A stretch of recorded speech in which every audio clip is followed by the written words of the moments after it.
नमस्कार. विवेकानंद केंद्र कन्याकुमारी शाखा दादर यांच्यातर्फे प्राणायामाचा हा जो वर्ग आपण चालू करतो आहे, लेक्चर्स आणि प्रॅक्टिकल, त्या सगळ्यामध्ये तुमचं सगळ्यांचं मनपूर्वक स्वागत. प्रार्थनेने सुरुवात करूया. ओम सहना भवतु सहनौ भुनक्तु सह वीर्यं करवावहै तेजस्विनावधीतमस्तु मा विद्विषावहै. ओम शांती शांती शांती.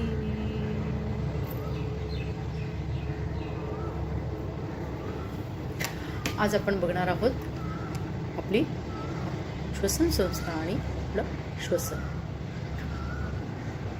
आपण चालता बोलता उठता बसता सतत श्वासोश्वास करत असतो. म्हणजे आपली ही जी क्रिया असते ती सतत चालू असते. कुठलंही कार्य चालू असेल त्यावेळेला आपली ती श्वसन संस्था असते ती सतत कार्यरत असते, अगदी झोपेत सुद्धा. ज्यावेळेला आपण एखादी विगरस ॲक्टिव्हिटी करतो, जिने चढून येणं, डोंगर चढणं, धावणं, स्पॉट जॉगिंग करणं, अशा जेव्हा क्रिया करतो त्यावेळेला आपला श्वासोश्वास वाढतो आणि आपण खूप जोरजोरात ब्रीदिंग करतो. आणि असं म्हणतात की ज्या वेळेला आपल्या शरीरातला श्वासोश्वास व्हायचा बंद होतो त्यावेळेला आपला जीव जातो किंवा आपलं आयुष्य संपतं. हे जे श्वसन आहे ते असं म्हणतात आपल्या मनाचा आरसा आहे. तो कसा, तर ज्या वेळेला आपल्याला खूप राग येतो, आपण भांडतो कोणाशी तरी, त्यावेळेला आपलं श्वसन बघा किती जोरजोरात चालतं. ते अनियमित असतं आणि उथळ असतं. आणि ज्या वेळेला आपल्याला खूप आनंद होतो, एखादी आनंदाची घटना घडते किंवा चांगली बातमी आपल्याला ऐकायला मिळते, त्यावेळेला आपलं नियमित श्वसन होतं, संथ होतं आणि खोलवर होतं, डीप एकदम. आणि म्हणूनच आपल्या श्वसनाला मनाचा आरसा असं म्हटलेलं आहे. हे श्वसन चालतं कसं, तर साधारण मिनिटाला 14 ते 15 किंवा अगदी 20पर्यंत, साधारण 15 ते 20पर्यंत आपण आपले श्वासोश्वास चालू असतात. प्राणायाम करायला आपण जर सुरुवात केली तर मात्र हे श्वसन जे काउंट्स आहेत ते कमी कमी व्हायला मदत होते आणि आपले मिनिटाला 3 ते 4 किंवा अगदी 1पर्यंत पण श्वसन इतकं कमी होतं. आणि म्हणून आपण त्याच्यामध्ये प्राणायामाचा सराव रोज करायचा आहे. जे शिकवलं जाईल ते रोज सगळ्यांनी करायचं आहे. हे जे प्राणी आहेत, कुत्रा, मांजर, ससे, ते कसे आहेत, ते त्यांचं श्वसन खूप फास्ट चालतं, त्यामुळे त्यांचं आयुष्य अगदी कमी आहे. आणि त्याउलट कासवाचं जे श्वसन आहे ते अगदी संथ गतीने चालतं, त्यामुळे त्याला 150 ते 200 वर्ष.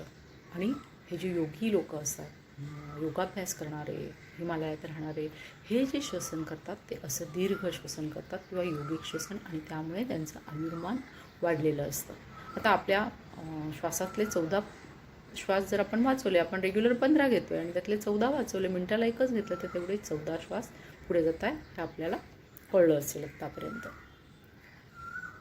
तर आपलं हे जे श्वसन चालतं ते कसं चालतं, तर डाव्या आणि उजव्या नाकपुडीतनं चालतं. ह्या 2 नाकपुड्यांना डावी नाकपुडी, उजवी नाकपुडी. डाव्या नाकपुडीला इडा नाडी म्हणतात आणि उजव्या नाकपुडीला उजव्याला पिंगला म्हणतात. हिला चंद्रनाडी म्हणतात डाव्या नाकपुडीला आणि उजव्या नाकपुडीला सूर्यनाडी असं म्हणतात. ह्या ज्या नाकपुड्या आहेत नॉस्ट्रिल्स, त्यांचं श्वसन कसं चालतं, काही वेळ डावी नाकपुडी जेव्हा कार्यरत असते त्यावेळेला उजवी नाकपुडी शांत असते, ती विश्रांती घेत असते. आणि जेव्हा उजवी नाकपुडी चालू असते त्यावेळेला डावी नाकपुडी विश्रांती घेते. त्या दोन्ही जेव्हा एकत्र कार्य करायला लागतात त्यावेळेला मात्र आपल्याला समाधीसारखी अवस्था होते. आणि म्हणून मेडिटेशनसाठी ही अवस्था खूप गरजेची असते. आपलं हे जे श्वसन जे आहे ते कुठल्या कुठल्या अवयवांमार्फत होतं ते आता आपण श्वसन संस्था बघूया.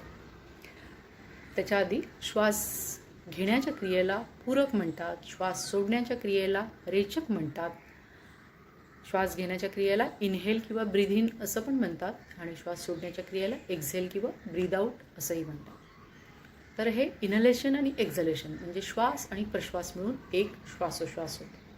आणि असे आपण मिनटाला 15 जे करतो आहे ते आता प्राणायामामुळे कमी कमी करणार आहोत. तर ह्याच्यासाठी जे प्राणायामाने आपण करणार आहोत म्हणजे काय, आपल्या शरीरामध्ये वेगवेगळ्या संस्था आहेत कार्यरत किंवा सिस्टम्स आहेत.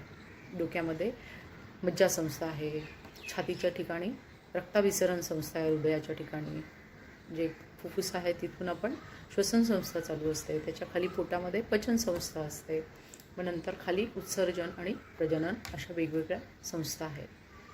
ह्या संस्थांचं कार्य सगळं अनैच्छिक म्हणजे इनव्हॉलेंटरी सिस्टम खाली नर्वस सिस्टम खाली चालू असतं. श्वसनाची ही एकच अशी संस्था आहे की ज्याच्यामध्ये व्हॉलेंटरी आणि इनव्हॉलेंटरी अशा दोन्ही म्हणजे ऐच्छिक आणि अनैच्छिक अशा दोन्ही ह्याचा आपल्याला फायदा करतो. तर ह्याच गोष्टीचा आपण प्राणायामामध्ये उपयोग करून घेतलेला आहे. तर आता आपण बघूयात की कुठले कुठले प्राणी.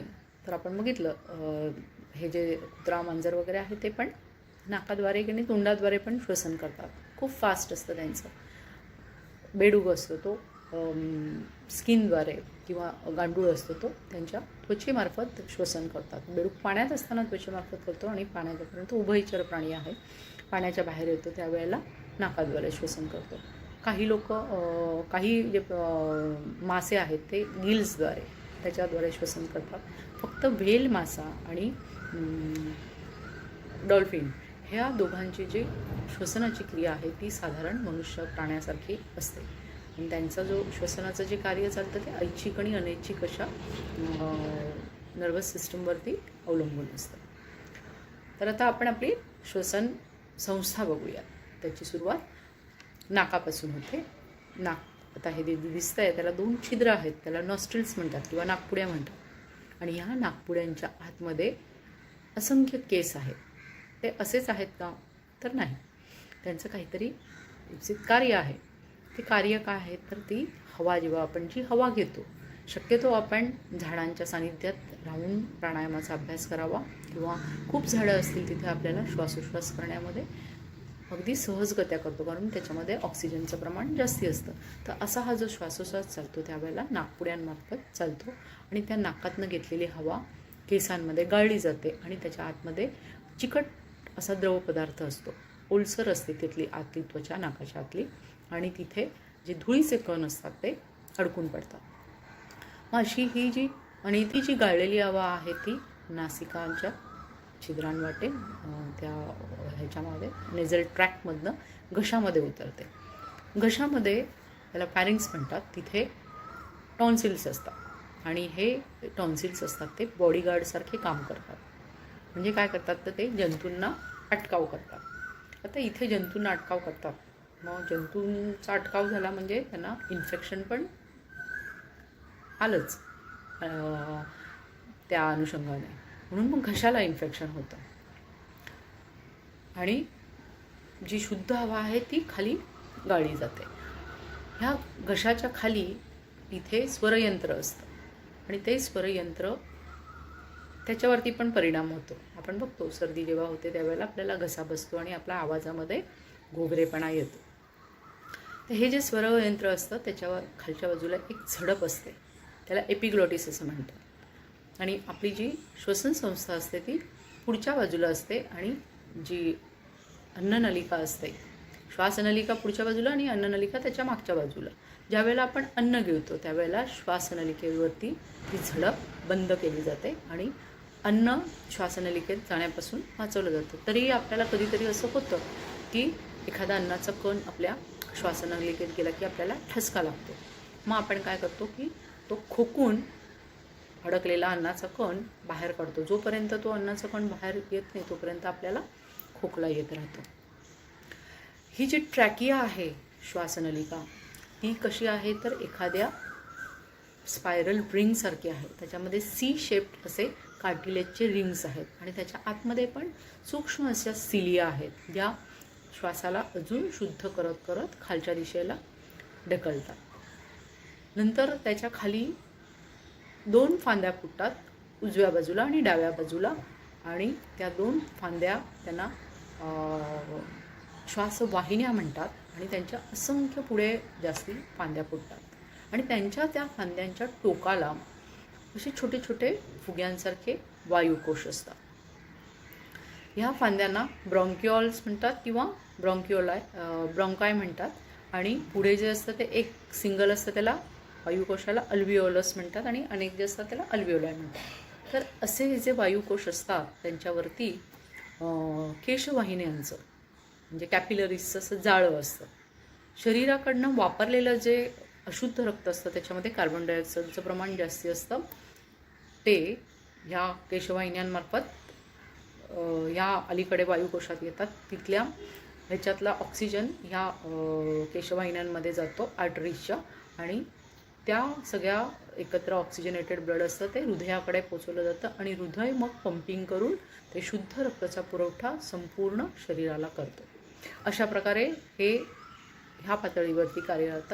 आता ह्याला काय काय हे जे श्वसन संस्था आहे किंवा ह्याच्या श्वासोश्वासाचा जो आहे त्याला कुठले कुठले अजून गोष्टी आपल्याला लागतात, कुठले अवयव कामी येतात. तर आपण नाकाच्याद्वारे बघितलं इथे हाड असतं, नाकाच्या पोकळ्या असतात, गालाच्या इथे पोकळ्या असतात त्यांना सायनसेस म्हणतात.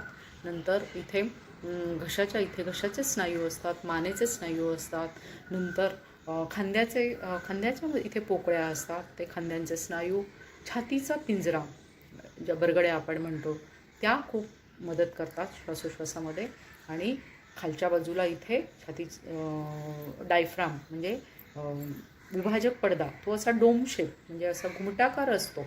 श्वास घेतल्यानंतर तो असा खालच्या दिशेने जातो आणि ते जी फुफ्फुसं असतात ती प्रसरण पावतात. खालच्या दिशेने गेल्यानंतर पोट पुढे येतं आणि जेव्हा उच्छ्वास होतो त्यावेळेला तो परत प्रसरण पावतो आणि ज्या रिब्स असतात त्या पण प्रसरण पावतात आणि ह्याच्यावरती फुफ्फुसांवरती त्याच्यातला जो कार्बन डायऑक्साईड होतो ते आकुंचन पावतात. रिब्स प्रसरण पावल्यामुळे आकुंचन पावल्यामुळे जो कार्बन डायऑक्साईड आहे तो बाहेर टाकला जातो. असं हे श्वसनाचं जे कार्य चालतं ते अगदी इतकं छान तऱ्हेने चाललेलं असतं की आपलं लक्ष असतं त्यावेळेला आपल्याला कळतं हे श्वसन असं चालतं. अदरवाईज आपलं लक्ष नसेल तरी त्याचं ते कार्य सतत चालूच असतं. छातीचा पिंजरा पण आपण बघितलं, बरगड्या पुढच्या बाजूला आणि कडेने अशा वरती घेतात त्यामुळे फुफ्फुसांना पसरण्यास जागा मिळते. फुफ्फुसं कशी असतात तर स्पंजासारखी असतात, त्याला इलास्टिसिटी असते आणि जेव्हा श्वास भरून घेतो त्यावेळेला फुफ्फुसं अशी मोठी म्हणजे एखाद्या फुग्यासारखी फुगली जातात आणि श्वास सोडतो त्यावेळेला ती कुंचन पावतात. तर ह्यांची जी इलास्टिसिटी असते ती मेंटेन करायची असते. आणि सध्या आपण बघितलेलं आहे की कोरोना व्हायरसचा जो प्रकोप वाढलेला आहे तो आपल्या श्वसन मार्गावरती जास्ती त्याचा परिणाम होतो आहे आणि म्हणूनच आपल्याला प्राणायाम करणं आणि प्राणायामासाठी आवश्यक असलेली आपली श्वसन संस्था जाणून घेणं खूप महत्त्वाची आहे. आणि तेवढ्याचसाठी आपण असे सेशन्स केलेले आहेत. ह्याच्यानंतर आपण काल जे शिकवले ते ब्रीदिंग एक्सरसाइजेस शिकणार आहोत. ते तुम्ही बघून घ्या म्हणजे रोज तुम्हाला प्रॅक्टिस होईल. धन्यवाद. सगळ्यांनी आपण आता पहिलं प्रार्थना घेऊया. पाठ मान डोकं सरळ रेषेमध्ये, डोळे अलगद मिटलेले, नमस्कार मुद्रा. दीर्घ श्वास घ्यायचा आहे 3 वेळा ओंकारचं उच्चारण.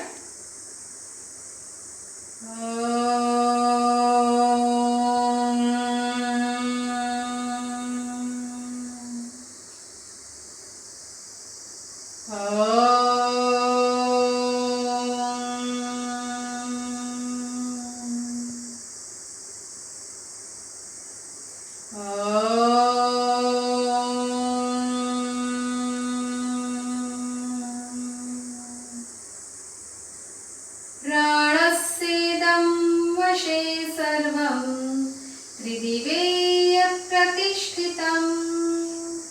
मातेव पुत्रान् रक्षस्व श्रीश्च प्रज्ञाश्च विधेनैति. आता आपण ब्रीदिंग एक्सरसाइज म्हणजे श्वसनाचे व्यायाम करणार आहोत. त्याच्यामध्ये पहिलं येतं स्टँडिंग मध्ये अँकल स्ट्रेच ब्रीदिंग. दोन्ही हात बाजूला असणारे मांडीच्या आणि श्वास घेत घेत आपण स्ट्रेच करायचं आहे वरच्या दिशेने दोन्ही हात. ठीक आहे, माझ्यासोबत आपण करूया सगळ्यांनी. 5 वेळा करायचं आहे. अगदी सावकाश श्वास घ्यायचा आहे आणि सावकाश सोडायचं आहे.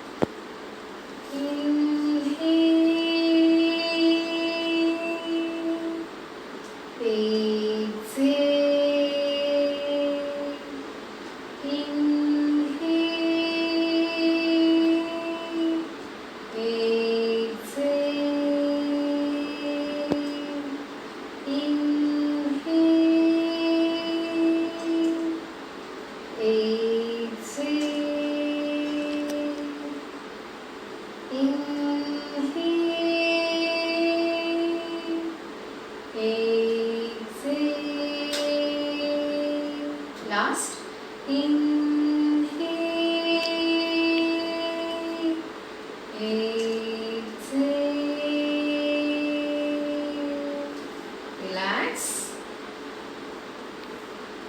छान, एकदम मस्तपैकी. आपण सगळे काल ब्रीदिंग एक्सरसाइज शिकलेलोच आहोत, त्यामुळे आता व्यवस्थित आपण सगळे करू शकतो. आज वर्टिकल पूर्णपणे आपण केलेला आहे. लंग्स आपले एक्सपांड झाले. आता आपण पुढे जाऊया. Hands in hands out. Okay, position घेऊया सगळ्यांनी. ज्यांना कम्फर्टेबल आहे त्यांनी डोळे मिटून करू शकता. स्टार्ट करूया.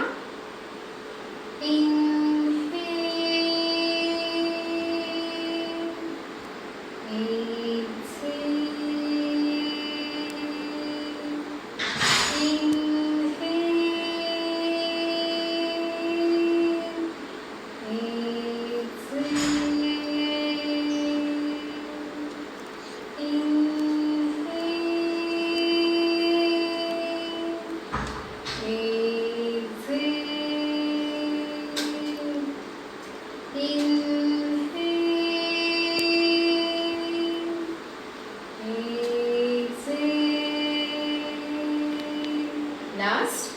Inhale. Exhale. Relax. आता आपण पुढची ब्रीथिंग एक्सरसाइजेस करूया. ह्याच्यामध्ये आपल्याला दोन्ही हाताची जी बोटं आहेत ती एकमेकांमध्ये गुंफायची आहेत. 90 डिग्रीमध्ये आपल्याला स्ट्रेच करायचं. करूया सुरुवात. सगळ्यांनी माझ्यासोबत करा. डीप श्वास घ्यायचा आणि आरामात सोडायचे. ठीक आहे.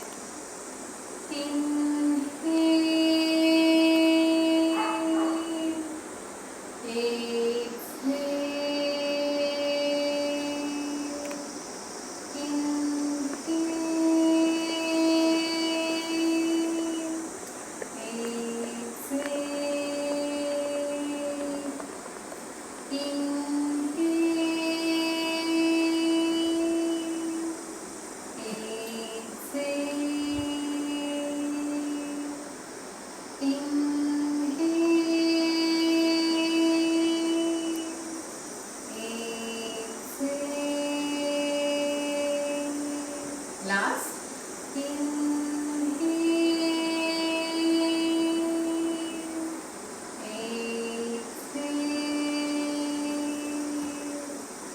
रिलॅक्स.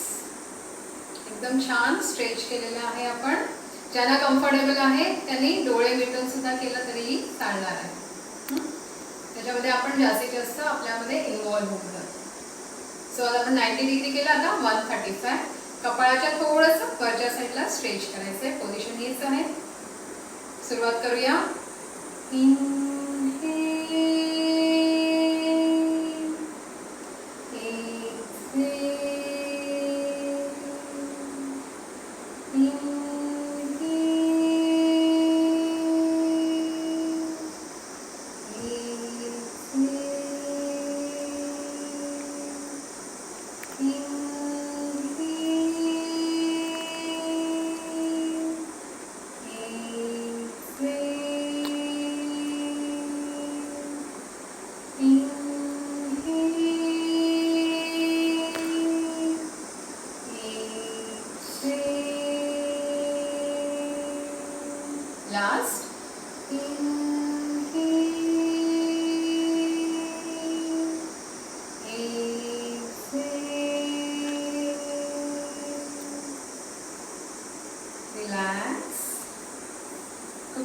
पॉइंट आहे.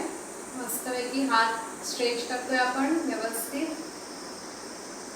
पुढचा एक प्रकार अजून एक ह्याच्यामध्ये 180 डिग्री हात पूर्णपणे वरच्या दिशेने स्ट्रेच करायचे. सुरुवात करूया.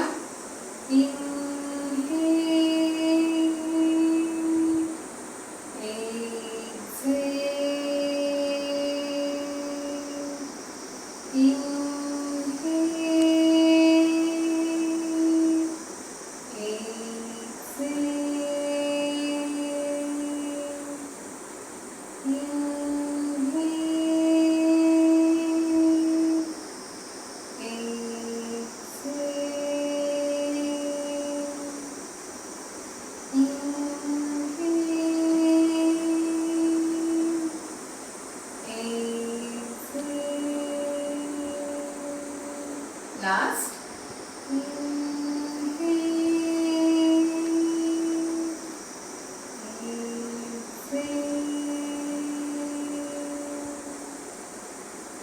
रिलॅक्स. आता आपण सेटिंग पोझिशन मध्ये बघूया. फर्स्ट आहे ते टायगर ब्रीथिंग. एकत्र करूया सगळ्यांनी. हात पोझिशन घ्यायचं आहे. श्वास घेताना मान खालती आणि पाठीची दरी, पाठीचे डोंगर.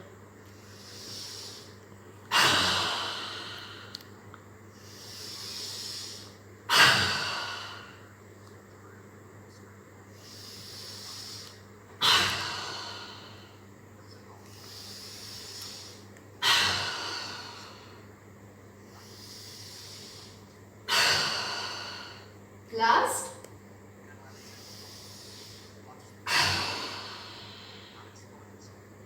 रिलॅक्स.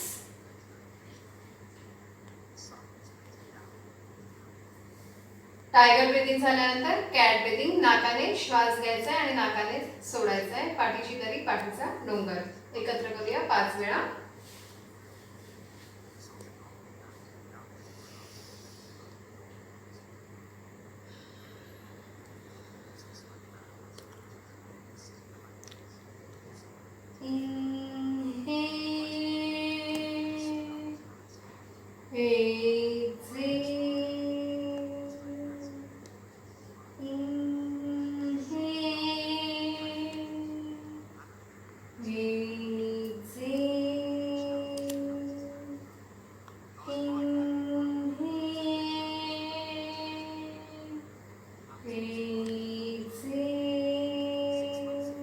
Last.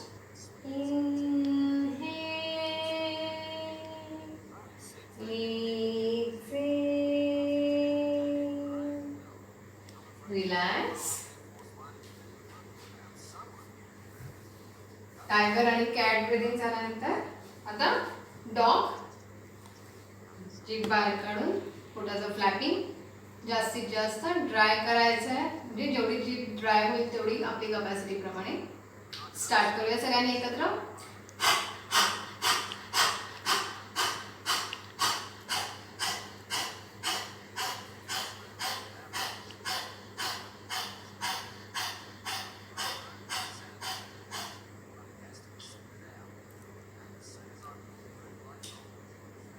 ओके, जमलंय सगळ्यांना व्यवस्थितपणे. गुड. आता पुढे जाऊया. Rabbit breathing. सशाची पोझिशन. पोटावरती दाब. जीभ, दात आणि याच्यामध्ये ओठामध्ये उलट्या साईडने अडकवायचे. मान सरळ आणि ब्लो करायचंय.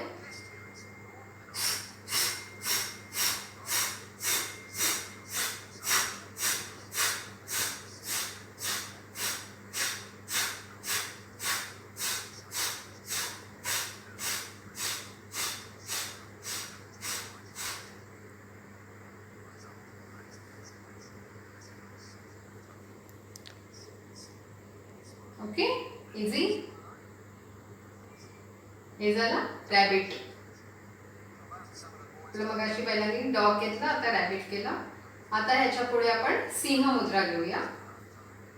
जितकं ज्यांना जमेल तेवढं त्यांनी धरायचं, म्हणजे तेवढा ताण चेहऱ्यावरती घ्यायचा आहे आणि नॉर्मल श्वासोच्छ्वास असेल. ठीक आहे.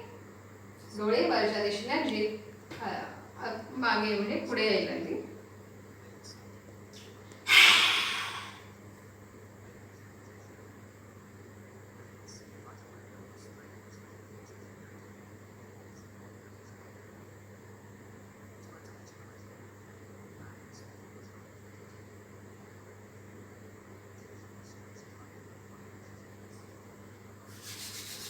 पामिंग करायचं झाल्यावरती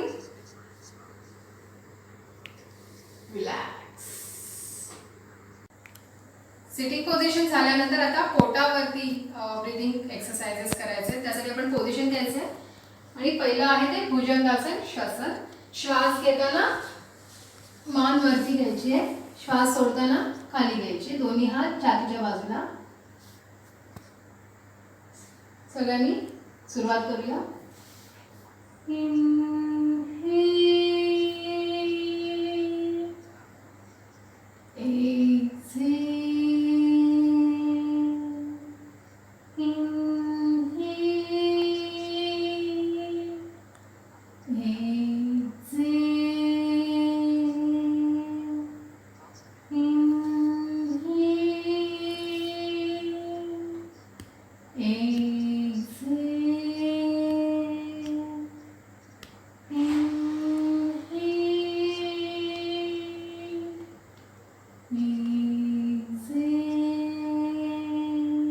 Last. Inhale.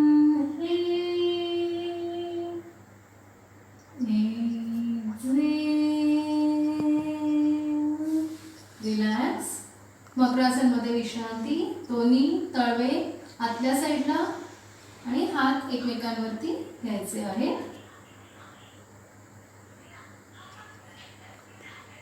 रिलॅक्स झाल्यानंतर आपण आता ह्याच्या पूरक आहे ते शलभासन श्वसन ते करूया. शलभासन श्वसनमध्ये दोन्ही हाताच्या मुठी करायच्या आहेत आणि ओटीपोटीच्या खाली आणि दोन्ही पायाने आपल्याला श्वास घेताना दोन्ही पाय उचलायचे आहेत आणि श्वास सोडताना खाली घ्यायचे. अगदी ज्यांना दोन्ही पाय जमले नाही त्यांना एक एक पायाने पण केले तरी हरकत नाही. करूया सुरुवात.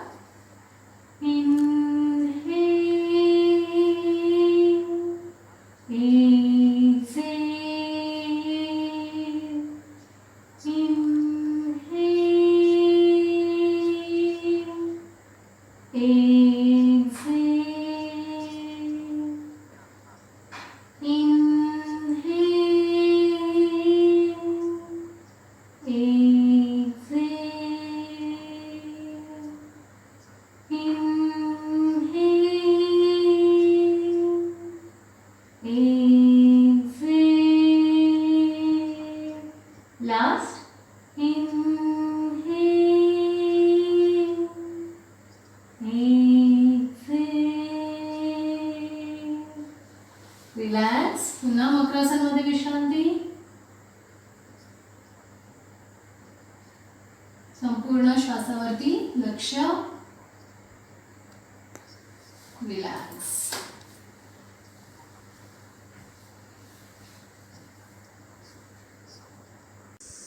प्रार्थना म्हणूया. पाठ मान डोकं सरळ रेषेमध्ये. नमस्कार मुद्रा. डोळे मिटलेले. ओम असतो मा सद्गमय तमसो मा ज्योतिर्गमय मृत्युर्मा अमृतं गमय.